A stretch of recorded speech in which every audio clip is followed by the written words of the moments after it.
Since we'll be leaving this place today, could you please move out? We'll also take over the $473 monthly loan payments. Now that my daughter is coming, we no longer need you." I paused for a moment, letting their words sink in, and then calmly responded, "Well then, please take care of everything from now on." Even though we had supported my in-laws in so many ways, they easily shifted their trust to Tom's younger sister. As I reached the entrance, packing my belongings, I turned back to them with one final remark. "Oh, by the way, it seems there's a misunderstanding about the monthly loan repayment." Their faces turned pale with shock. Let me introduce myself. My name is Emily, a 35-year-old office worker. I've been married to Tom for 3 years. We met through a mutual friend who believed we were perfect for each other, and they were right. From our very first conversation, Tom and I were drawn to each other. Our relationship progressed smoothly, and 2 years later, Tom proposed. Overwhelmed with happiness, I said yes. Both our families supported the marriage, and we had a beautiful wedding surrounded by loved ones. Afterward, we enjoyed a wonderful honeymoon and began our married life together. Tom and I both worked, so we shared household responsibilities. Since he had lived alone for years, he was skilled in cooking and housekeeping, which made life much easier. Even on the days I came home late, Tom would cook dinner for us. We worked as a team, and our life together felt peaceful and fulfilling. 3 years flew by, and our bond remained as strong as ever. However, a significant event disrupted our tranquility. One day, Tom's father fell ill unexpectedly. We rushed to the hospital. "Dad, are you okay?" Tom asked with concern. Tom's father weakly smiled. "Tom. Emily. Thank you for coming. I'm sorry to worry you. I think I've just been overdoing it." He had been a workaholic for years, and as he aged, the stress began taking its toll. After undergoing a series of tests, he was eventually discharged, but the doctors warned of a possible recurrence.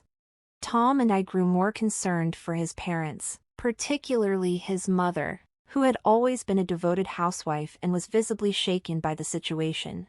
To ease their anxiety, we began visiting them more frequently and helping out as much as possible. A week later, with his father still recovering, Tom made a suggestion. "Emily, what do you think about moving in with my parents? It'd make things easier for them, and I'd feel better knowing they're okay." The proposal made sense. If my parents were in the same situation, I would want to do the same. "Of course, I'm okay with that. Let's talk to them about it," I agreed. When we presented the idea, Tom's mother hesitated. "Live together? Oh, we don't want to be a burden." "You're not a burden at all," I reassured her. "We're worried about both of you and just want to help." Moved by our sincerity, they tearfully accepted the offer. Shortly after, Tom and I moved in with them.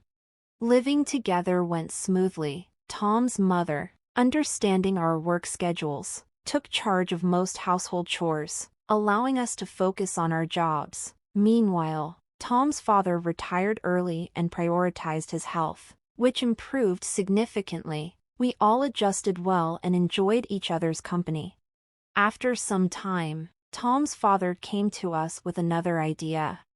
"I've been thinking about this for a while," he began. "How would you feel about building a 2-family house? This home feels a little cramped for 4 adults, and if Tom and Emily have children in the future, it'll only get tighter. I'd like to invest in something that ensures we all live comfortably."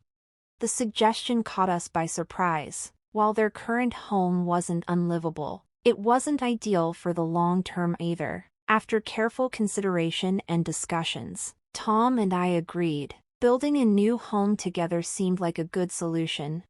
We started looking at properties, planning for a barrier-free design for his parents and extra space for any children we might have. It was an exciting prospect for our future, one that felt like a fresh start for all of us.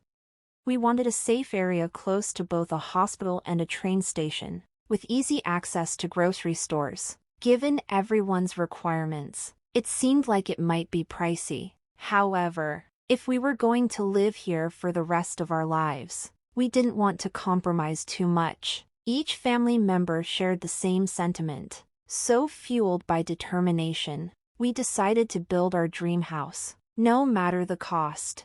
After some time, our new home was finally completed. The exterior and interior were both new and beautiful, and just gazing upon it filled our hearts with joy. "This is really amazing," my mother-in-law said. "I can't be sick anymore. I want to stay healthy and live here for as long as possible." The in-laws seemed pleased, and Tom and I were equally excited. "This is the house that will be with us for our entire lives. When we have kids, I want to play catch in the garden and have barbecues," I exclaimed. "That sounds great," Tom added. "Let's make lots of family memories here."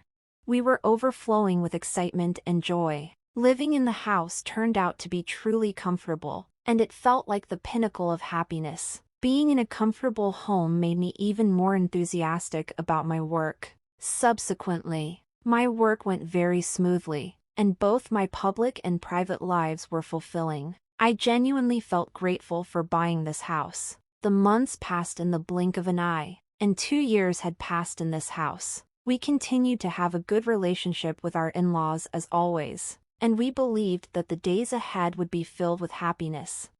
However, at least for life in our new home, something unexpected happened. It was when my sister-in-law and her husband visited our new house. "While this really is a nice house, it's not fair that only you guys get to live here," she said. "What are you talking about? We discussed and decided to buy this house with our parents," I replied. "But I can't help but feel envious. When we were still living in a cheap winter, it feels like you're living beyond your means," she retorted. My sister-in-law often visited our house during holidays and always expressed her envy. Every time, she would accuse us of being unfair. "We've been paying the mortgage for this house, and it's quite a hefty amount every month. We're living within our means, earning enough to pay for this house, so there's no reason for her to complain." I thought, if we were to live here with the in-laws, it would be so much fun, don't you think? "What can you even know about the market for this house?" Tom and I exchanged glances. The sister-in-law probably just blurted out without giving it much thought. However, her careless words started to move our in-laws' hearts. "It would be lovely if Ka could move and live here together," my father-in-law said. "Yes, it would liven things up," my mother-in-law added. "Hey, what are you two talking about? Haven't we been living together all this while?" I said, trying to lighten the atmosphere. "Oh, come on. I was just saying," the sister-in-law replied. "Exactly. There's no need to panic, right?" Tom added, attempting to diffuse the tension, while the in-laws tried to brush it off. It was evident that they were enticed by the idea of living with the sister-in-law. They seemed to have a particular affection for her. Even Mercer, our pet, seemed to prefer her. She was a beauty with delicate features, looking like a doll. Since her childhood, for years younger than Tom, she was doted on by the in-laws, who were already planning to kick us out after such treatment.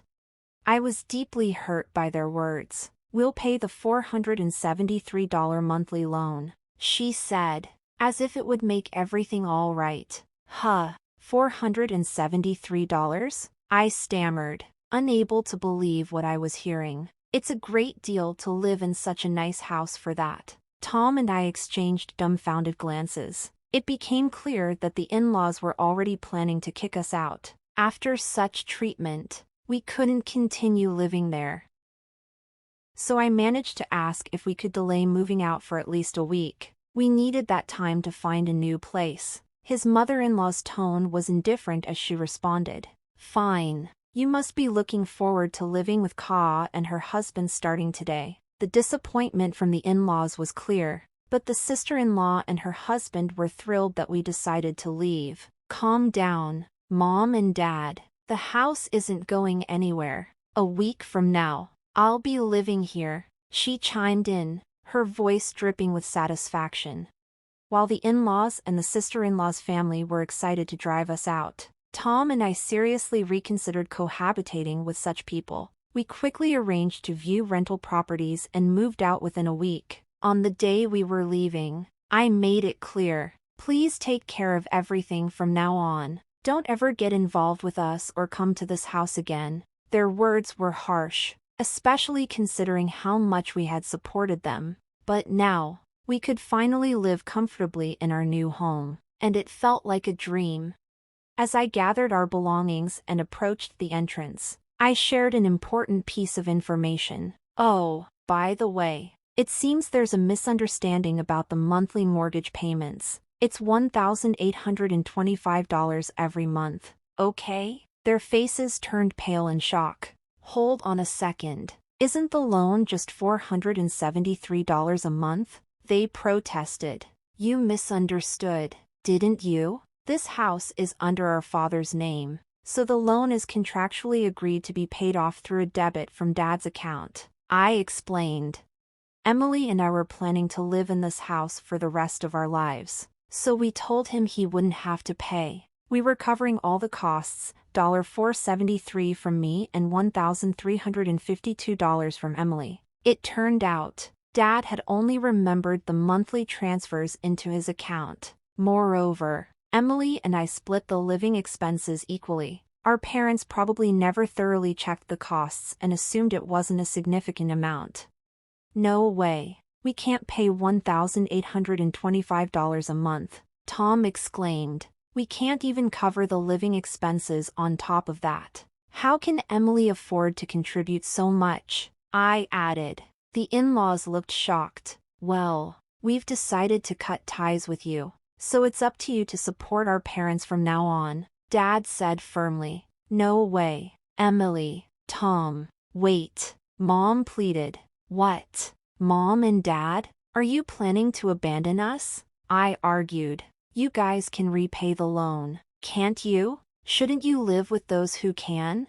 The quarrel between the in-laws and the sister-in-law was unbearable to watch. Well, we're leaving, I declared. And with that, Tom and I left the house and moved into our rented room. Despite numerous messages from the in-laws, we ignored them all. According to our neighbors, the in-laws and the sister-in-law's family had no choice but to live together. However, they couldn't pay the loan and eventually had to let go of the house. When they sold it, a considerable debt remained. Even after using the father-in-law's early retirement benefits for repayment, they still fell short and eventually had to settle for a small apartment and work multiple jobs to repay their debt.